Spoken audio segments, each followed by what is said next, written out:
sebuah desa terpencil di Kalimantan, ada sebuah warung yang terkenal dengan kelezatan masakan tradisionalnya. Warung itu milik Bu Broto, seorang janda tua yang selalu ramah dan ceria. Setiap pagi, aroma masakan dari dapurnya selalu menggoda penduduk desa untuk mampir, baik untuk sarapan maupun makan siang. Warung Bu Broto selalu penuh sesak oleh para pelanggan yang ingin menikmati masakannya. Namun akhir-akhir ini, suasana desa mulai berubah. Warga sering mendengar suara aneh di malam hari, seperti desiran angin bercampur dengan suara berkretak yang mengerikan.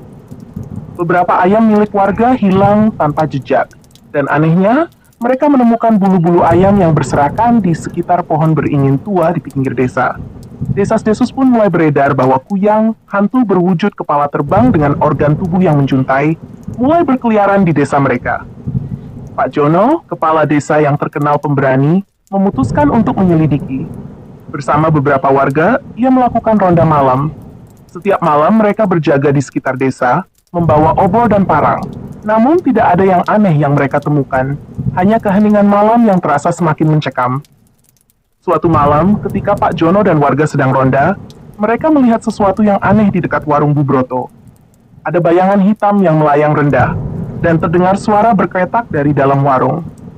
Pak Jono, yang merasa ada sesuatu yang tidak beres, mendekati warung itu dengan hati-hati. Ketika ia mengintip dari celah jendela, Pak Jono terkejut bukan main. Di dalam warung, terlihat sosok kepala yang terbang dengan organ tubuh menggantung di bawahnya, sedang melayang-layang di atas panci besar. Ternyata, Kuyang itu sedang mencari bahan tambahan untuk masakan Bu Broto. Pak Jono segera memberi isyarat kepada warga untuk bersembunyi dan mengawasi dari kejauhan. Mereka tidak berani mendekat, hanya bisa berdoa agar Kuyang itu tidak melihat mereka. Namun, salah satu warga, Pak Mamat, yang terkenal dengan sifat usilnya, punya ide gila. Bagaimana kalau kita tipu Kuyang itu? Kita buat dia bingung dengan memberinya bumbu masak yang salah. Bisiknya pada Pak Jono.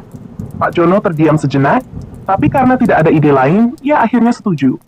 Mereka pun dengan hati-hati merangkak menuju dapur warung dan mengendap-endap mengambil bumbu masak dari rak. Mereka menggantinya dengan garam, merica, dan cabai dalam jumlah yang sangat banyak. Keesokan harinya, seluruh desa gempar. Warung Bu Broto sepi.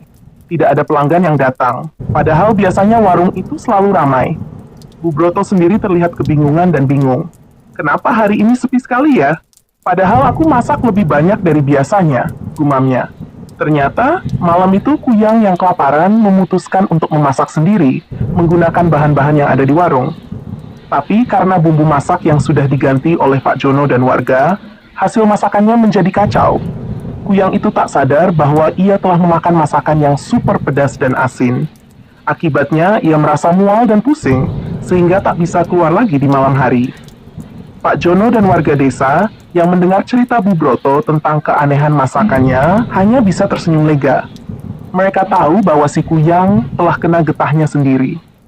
Dan sejak malam itu, desas-desus tentang Kuyang mulai menghilang. Warung Bu Broto pun kembali ramai seperti biasa, meski Bu Broto tidak pernah tahu apa yang sebenarnya terjadi. Namun, ada satu hal yang membuat Pak Jono dan warga tidak bisa berhenti tertawa. Setiap kali mereka mengingat wajah Kuyang yang kepedasan dan mual, mereka tidak bisa menahan tawa.